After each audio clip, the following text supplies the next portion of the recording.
trajimos un caso que vamos a ir comentando y leyendo de las obras completas de Jung.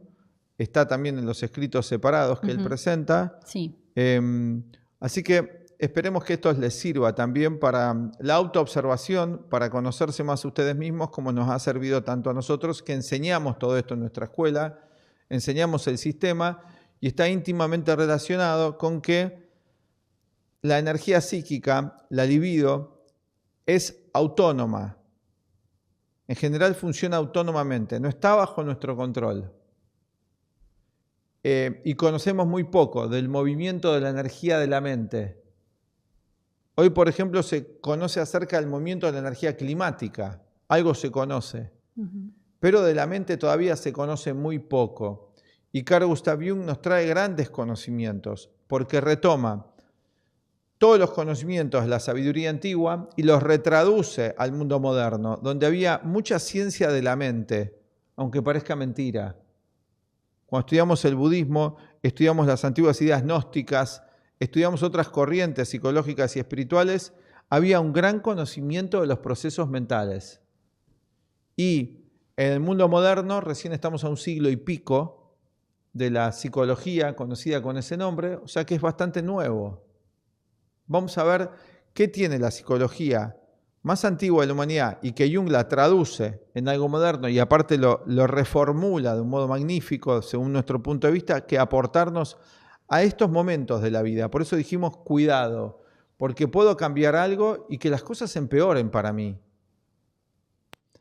Obvio que esto puede amedrentar o dar temor y decir, no, entonces no tengo que decir ningún cambio, da miedo. Pero no. Vamos a agregar que falta un conocimiento especial para que un cambio que tengo que hacer dé buen resultado. No basta con solamente la intención o haber preparado el terreno materialmente, externamente. Este es el caso que vamos a ver hoy. Vamos a escucharlo. Bueno, vamos a compartir uno de los miles de casos que trató Jung a lo largo de su vida y que muchos de ellos los fue dejando documentados en sus obras completas. Y dice así: encontrándome en los Estados Unidos, fui consultado en cierta ocasión por un hombre de negocios de unos 45 años de edad. Se trataba del típico self-made man norteamericano que había conseguido llegar a lo más alto a fuerza de trabajo, y los detalles de su caso serían una buena ilustración de cómo cambia la energía psicológica. El hombre había tenido mucho éxito en sus negocios y tras crear una empresa de dimensiones enormes, había acertado también a organizar poco a poco sus asuntos de tal manera que pudiera pensar en retirarse de sus funciones directivas, cosa que había terminado por hacer 2 años antes de nuestro encuentro. Esto es un sueño de mucha gente, sobre todo pudiente o que está con un buen pasar económico, no solamente de Estados Unidos, sino de la clase social, de la burguesía mundial, de la clase media mundial, clase media alta, donde uno dice, algunas personas lo tienen, hasta tal edad voy a hacer todos estos sacrificios y después de eso me retiro a disfrutar. Así que es una idea común. Vamos a ver, este hombre se va a atrever a hacerlo, porque muchos lo tienen como meta y cuando llegan a los 45 o 50 años lo postergan 20 años más. Pero este hombre lo hace, vamos a ver. Hasta ese instante solo había vivido para su negocio, en el que había concentrado toda su energía con esas increíbles intensidad y unilateralidad características de los empresarios norteamericanos de éxito. No obstante, lo cual... Ese de los empresarios, punto. En esa época dice de los empresarios norteamericanos porque era la época del pleno auge de Estados Unidos, pero en realidad esto es mundial, esto es de empresario europeo, cualquier persona, aplica para cualquiera, ¿no? En este caso él estaba en Estados Unidos y le llega esta consulta, y esto luego se va a volver mundial, porque el modo de vida norteamericano se expande a todo el mundo. Claro. Para la segunda mitad del siglo XX, el modo de vida norteamericano es ya de todo el planeta. Nos vestimos, en todo el planeta se viste como en Estados Unidos, adquieren la moda. La influencia del cine de Estados Unidos al mundo es enorme, fue enorme, así que ya es mundial. Muchas de sus ocupaciones le habían dejado el breve espacio de tiempo necesario para que pudiera comprarse también una magnífica villa en el campo, en la que tenía proyectado dedicarse a vivir. concepto bajo el que se representaba una sucesión de paseos a caballo y en automóvil, partidas de golf y de tenis, parties, etc. Sin embargo, el hombre había hecho la cuenta sin considerar a la hospedera. Las energías que su retirada tornó disponibles no se sintieron atraídas por todas esas seductoras perspectivas. Bueno, acá Jung nos va a hablar de que para cualquier cosa necesitamos energía. Claro. Es algo que él descubre a nivel de la mente, ¿no? O que agrega al estudio de la psicología humana, que hay energía psíquica. Sí, tal cual. Para cualquier cosa necesitamos energía, ¿no es cierto? Él va a descubrir eso como decís vos. Ahora se sabe poco de cómo funciona esa energía prácticamente, cómo se desplaza. La energía es movimiento, siempre está en movimiento la energía. ¿Hacia dónde se desplaza? ¿Cómo logramos tener la energía puesta en un interés? Por ejemplo, tengo que concentrarme, tengo que poner energía en la concentración, pero quizás la energía no coopere, no se pueda ubicar ahí. Ahora, teóricamente, bastaría con un esfuerzo de la voluntad para colocar la energía en aquello que tengo que colocarla, pero la cuestión no es tan simple, porque somos muy unilaterales, no es tan fácil a veces colocar la energía en otras cosas, aunque aparentemente sea nuestro interés y provecho, como es este caso, porque en este caso él había proyectado eso. Sin embargo, a la hora de estar en esa situación, la energía no se ponía en esa nueva situación, no se ubicaba ahí adecuadamente y en armonía. Está relatando eso Jung. Sí. Ustedes pueden encontrar que les pasa eso con cosas con las cuales han tenido fuerte expectativa. Sigamos viendo. Sus energías se encapricharon con algo muy distinto. Eso, se encapricharon. Sí. En efecto, pocas semanas después de que hubiera dado comienzo esa vida feliz tan ansiada, su cuerpo empezó a verse asaltado por unas peculiares y vagas sensaciones. A partir de ahí, fueron necesarias solamente 2 semanas para que se desatara una hipocondría en toda regla. Toda una cantidad de síntomas empezó a tener físicos que no correspondían con haber esperado algo tan feliz para él, que ya lo podía hacer inclusive materialmente. Luego sus nervios se vinieron totalmente abajo. Nuestro hombre, una persona sana, extremadamente enérgica y de una fortaleza física fuera de lo común, se vio convertido en un niño llorón. Y con ello tocó fin a todo su señorío. El hombre era presa de una angustia tras otra y se sentía mortalmente atormentado por todo tipo de sospechas hipocondríacas.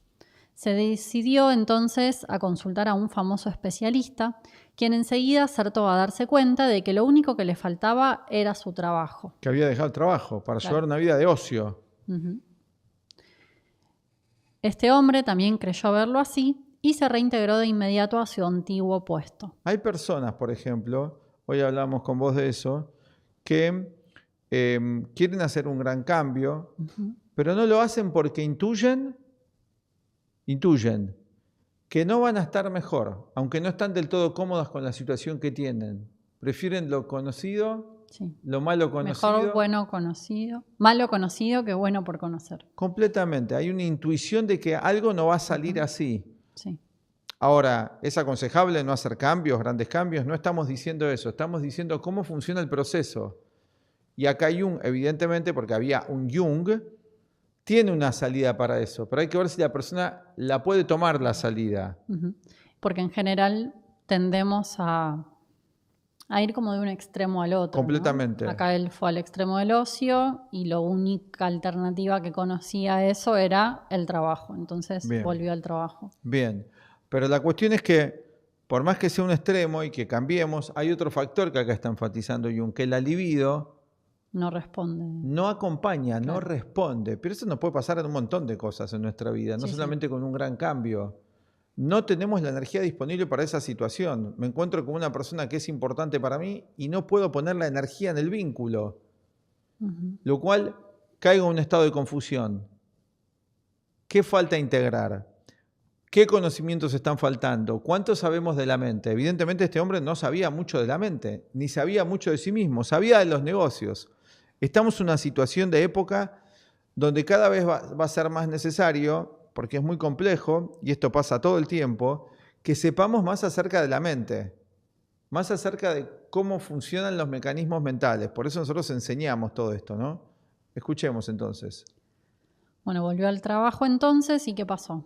Su decepción fue absoluta cuando comprobó que ningún interés quería despertarse por su negocio. Eso. Ningún interés es que no había energía. No, ahora ya no tenía tampoco energía. No tenía energía en la vida de ocio nueva, de libertad, de las obligaciones, etc. Sí. Pero ahora vuelve al trabajo aconsejado por este consultor o psicólogo y tampoco le sirve eso.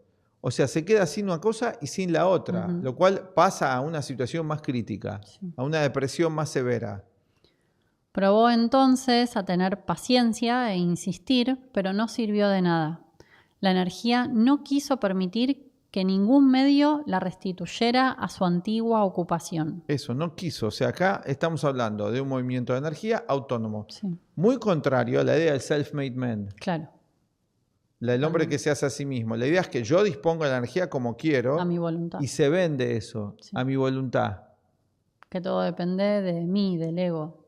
Sí. De la persona. Ahora, si analizamos estas personas, entre comillas, altamente exitosas y que promueven eso y te hablan de todos sus logros, son personas bastante unilaterales. Lo que pasa es que las biografías no se presentan. Sí. Están enfocadas en una sola cosa. Si por alguna circunstancia fortuita la persona sale de esa situación, probablemente no pueda subsistir.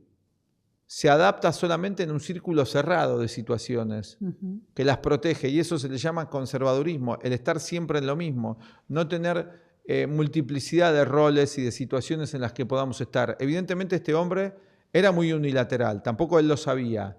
Se había enfocado, dice ahí, era un workaholic hasta esa edad, y ahora pasa de ser un nada.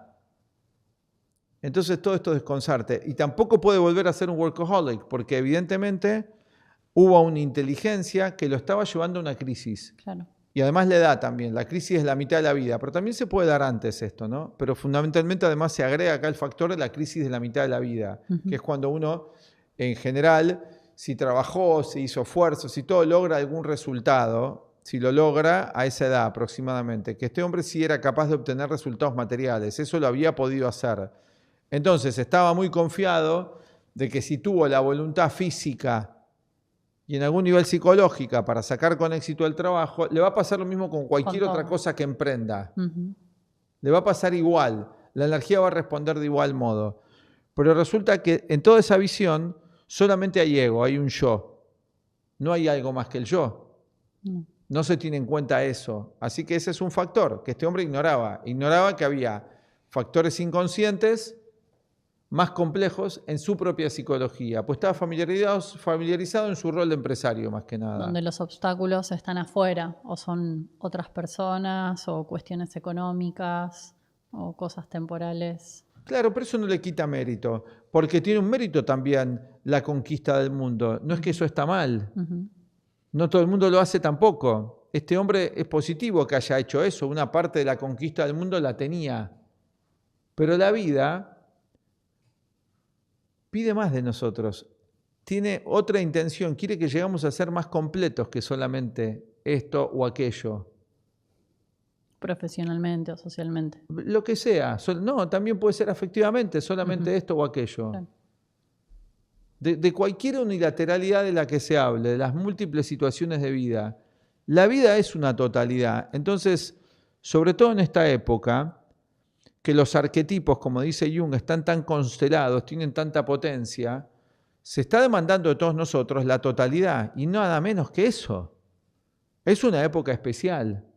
Se está demandando de todos los seres humanos el ser totales, el descubrir el self, la conciencia espiritual. Se está demandando, no es que lo vamos a alcanzar todo ya y en este tiempo y en esta vida, pero se está demandando. Cada vez más personas se encuentran insatisfechas con la vida que están viviendo. No encuentran un sentido en lo que están haciendo. No ven un futuro claramente. El pasado muchas veces es una carga, o el pasado no los ha dotado, provisto de lo suficiente, no le ha dado las suficientes herramientas para sentirse plenos en el presente. ¿Cómo lograr que nuestra mente esté plenamente en el aquí y en el ahora, sin ignorar nuestra historia, pudiendo comprenderla y pudiendo proyectarnos al futuro en equilibrio, en armonía y hacia una vida más feliz? Hace 60 años, nuestra escuela, en la Escuela Aztlán, nuestro director, el filósofo León Azulay, descubrió que la llave maestra a todos los problemas humanos es el conocimiento profundo de la mente. Esta no era una idea nueva. Ya ustedes quizás la han escuchado. Hace más de 2500 años, Sócrates dijo: conócete a ti mismo y conocerás a los demás, al universo. Pero vino una nube de olvido en la humanidad y esto se dejó de lado. Sí, hemos conquistado el mundo en muchos sentidos. Probablemente, quizás en el futuro, pueda haber viajes a otros sistemas, o quizás no. Pero, ¿qué sucede con nosotros? ¿Qué sucede con nuestra mente? ¿Somos capaces de controlar los mecanismos de nuestra mente? Nuestras emociones, los pensamientos. ¿Tenemos una relación sana con nuestro cuerpo? Nuestro director descubrió que era imprescindible entonces conocer la mente en profundidad. Empezó a estudiar a aquellos que se habían dedicado a ello, entre ellos Carl Gustav Jung, George Ivanovich Gurdjieff, creador del sistema del cuarto camino, y también estudió las filosofías de Oriente y Occidente. Y elaboró a partir de ahí una síntesis, un método que ayudó hasta el día de hoy, ya hace 60 años, a miles de personas, hoy más de 500.000 de personas nos siguen, a descubrir un profundo sentido en su existencia y a conocer su mente y a controlar lo que podemos controlar de nuestra mente, porque hay cosas que están más allá de nosotros y de eso no nos podemos ni ocupar y no nos deberíamos tampoco preocupar. Vamos a enseñar en nuestros grupos, estamos trabajando ya con muchas personas en lograr un conocimiento cabal de nosotros. Cuando eso lo alcanzamos, empezamos a corregir aquellos que nos produce sufrimiento y dolor. Esto se ve reflejado de modo práctico en nuestras relaciones, en nuestra vida con el trabajo, con nuestra profesión, en cómo llevamos a cabo la profesión o el trabajo que estamos haciendo o el que podemos llegar a tener mejor que el actual. Todo eso logra este sistema de un modo muy eficaz. Los invitamos a estudiar en nuestros grupos de práctica y de estudio de las enseñanzas milenarias de la humanidad que hoy cobran nueva vida a partir del método Aztlán.